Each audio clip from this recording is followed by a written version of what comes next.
A few years later, I learned that the Catholic Bible had different books. They had more stories. And frankly, I was kind of bent. Why did they get the Apocrypha and we didn't? Why couldn't I read it? What did it say that I wasn't supposed to know? Or I didn't need to know? And the answers that I was given helped me to understand I was part of a church which was extremely superstitious.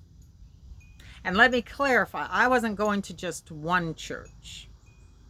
At that point in my life, I wore the hat of a military wife who moved every 3 to 4 years. I was never connected to a denomination, but I was connected to the Protestant churches. And these are the teachings that I was receiving.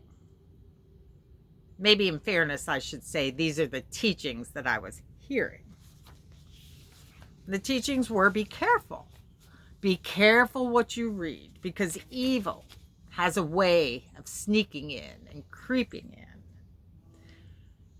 Whatever you do, stay away from those gnostic texts. Stay away from Gnosticism. Gnosticism and Gnostic became scary words. You don't want to mess with those Gnostic texts. There's a reason they're not in the Bible. I didn't even know what Gnosticism was. But it was clear I was supposed to stay away from it. And the reason I was supposed to stay away, this was in my thinking, was because those teachings weren't Christian. They might have been taught, but they just didn't measure up. As it happens, the Gospel of Mary are part of what is referred to as the Gnostic texts. And that word Gnostic, actually, it's not scary at all. The root word comes from the Greek gnosis, which means knowing or knowledge. So in essence, I was being told to stay away from books of wisdom or books of knowledge.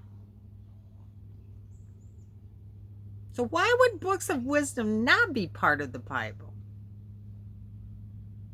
That's a burning question. Why would the books of wisdom, books of knowing, be excluded? Who decided that? Who made those choices?